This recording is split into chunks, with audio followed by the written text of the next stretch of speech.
रहा था। रात के तकरीबन 2 बज गए थे। पीछे की सीट पर बैठे बैठे रवि अब झपकियां लेने लगा था। तभी एक बार फिर से अक्षय ने जोरदार ब्रेक लगा दिया तो गाड़ी जाकर सड़क किनारे लगे पेड़ से जा टकराई। अक्षय, तुम्हारा दिमाग खराब हो गया क्या? ये क्या मजाक लगा रखा है बार बार? अब तुम चुपचाप ड्राइविंग सीट से उतरो, नहीं तो अच्छा नहीं होगा। अरे यार, कोई मजाक नहीं है। मेरी गाड़ी के सामने अभी अभी ना जाने कहां से एक लड़की आ गई थी। अच्छा, तो अब कहाँ गई वो लड़की? मुझे तो यहाँ कोई लड़की नजर नहीं आ रही। मेरा यकीन करो आयशा, गाड़ी के सामने एक लड़की थी। उसे देखकर ही मैंने ब्रेक लगाया तो गाड़ी डिसबैलेंस होकर इस पेड़ से जा टकराई। ट्रस्ट मी, मैं कोई मजाक नहीं कर रहा। रात के 2 बज रहे हैं। इतनी रात को इस सुनसान सड़क पर कोई लड़की क्यों घूमेगी? और अगर तुम्हारी बात मान भी ले कि यहाँ कोई लड़की थी, तो अब वो लड़की कहाँ है? आदि, तुम तो अक्षय के साथ ही बैठे थे ना, तुम्हें कोई लड़की दिखाई दी? मुझे तो कोई लड़की दिखाई नहीं दी। पता नहीं अक्षय क्या कह रहा है। मुझे कुछ समझ में नहीं आ रहा है यार। लड़की अचानक कहाँ गायब हो गई? समझ लो हमारा एक्सीडेंट होते होते बचा है अभी। आदि, आयशा और अक्षय गाड़ी से नीचे उतरकर बातें कर रहे थे और रवि सब कुछ अनसुना करके चैन की नींद सो रहा था। इसे देखो, अभी गाड़ी खाई में गिर जाती तो ये सोते सोते कुंभकर्ण ऊपर पहुँच जाता। इसीलिए बोलती हूँ, लिमिट में पिया करो। हाँ, तू सही कह रही है। शायद मुझे चढ़ गई है।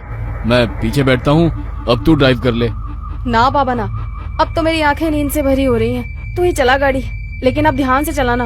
अक्षय एक बार फिर से ड्राइविंग सीट पर बैठ गया और आयशा पीछे बैठकर झपकियां लेने लगी। कुछ देर बाद, यार आदि, मुझे ऐसा लग रहा है हम बार बार उसी रास्ते पर आ रहे हैं। सब गोल गोल घूम रहा है यहाँ। वही पेड़, वही पहाड़। मुझे सच में चढ़ गई है क्या यार? तू एक बार लोकेशन चेक करना। भाई, पहाड़ एक जैसे ही होते हैं, इसमें क्या अलग होगा? आदि अपना मोबाइल निकालता है, लेकिन मोबाइल में कोई नेटवर्क ही नहीं आ रहा था। यार, मेरे फोन में नेटवर्क ही नहीं है। तभी अक्षय को गाड़ी की लाइट्स में सामने एक आदिवासी पहनावे वाली लड़की दिखाई देती है। लगता है मुझे फिर से वहम हो रहा है। अगर अब मैंने ब्रेक लगाया तो ये सब मिलकर मुझे ही पहाड़ से नीचे फेंक देंगे। अक्षय लड़की की ओर गाड़ी बढ़ाने लगता है। अरे, तुझे दिखाई नहीं दे रहा? सामने कोई लड़की है, उसे गाड़ी से उड़ा ही देगा क्या? आदि की बात सुनकर अक्षय लड़की से कुछ दूरी पर ही गाड़ी रोक देता है। अक्षय, अचानक ये लड़की कहाँ से आ टपकी? चुपचाप गाड़ी आगे बढ़ा। मुझे कुछ ठीक नहीं लग रहा है, बाहर मत निकलना। अरे यार, बहुत घबराई हुई लग रही है और रात भी हो रही है। देखने तो देख क्या बात है। मैं बोल रहा हूँ ना, ये रास्ता सही नहीं है यार। यहाँ पर अक्सर लोगों को छलावा लग जाता है। तो फिर शुरू हो गया। तभी वो लड़की दौड़ते हुए उनकी गाड़ी के पास आ जाती है। मुझे भूलनपुर तक छोड़ दो साहब, आपकी बड़ी मेहरबानी होगी। क्या बात है, डरी हुई क्यों लग रही हो? साहब, वो लोग मेरे पीछे लगे हैं, आप बस जल्दी से यहाँ से चलो, नहीं तो कुछ भी हो सकता है। लड़की की बात सुनकर अक्षय गाड़ी का दरवाजा खोल देता है और लड़की आकर आयशा के बगल में बैठ जाती है। आपका बहुत बहुत शुक्रिया साहब, आज तो मैं बाल बाल बची हूँ। आपको पता नहीं है साहब, इतनी रात गए इधर निकलना सही नहीं है। यहाँ रात गए अपने शिकार की तलाश में छलावा घूमता है। कहते हैं जिसके ऊपर छलावा की नजर पड़ जाए, फिर वो नजर बांध देता है। उसके बाद आप वही देखोगे जो वो आपको दिखाएगा। लेकिन तुम भाग क्यों रही थी? कौन था तुम्हारे पीछे? साहब, मैं छलावा के पकड़ में आ गई थी।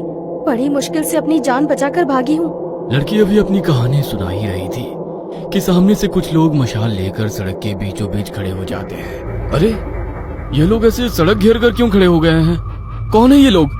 ओह शिट, हॉर्न बजा जल्दी। इन लोगों पर हॉर्न का कोई असर नहीं पड़ रहा है यार।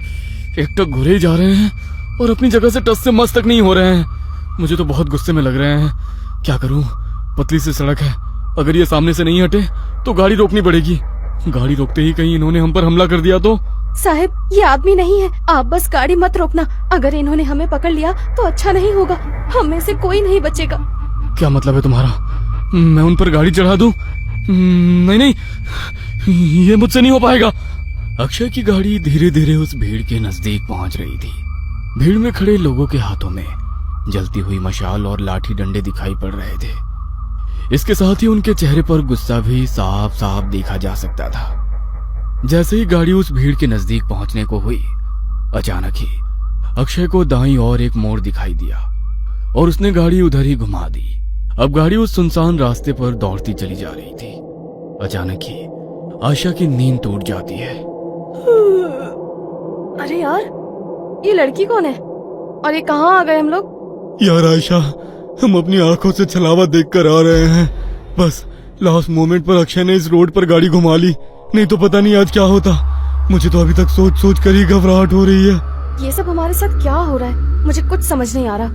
हम लोग अभी एग्जैक्टली है कहाँ, कुछ पता है? आशा के इतना कहते ही अक्षय को सड़क पर एक बोर्ड दिखाई देता है। ये देख, सामने बोर्ड पर लिखा है लोनावला 60 किलोमीटर।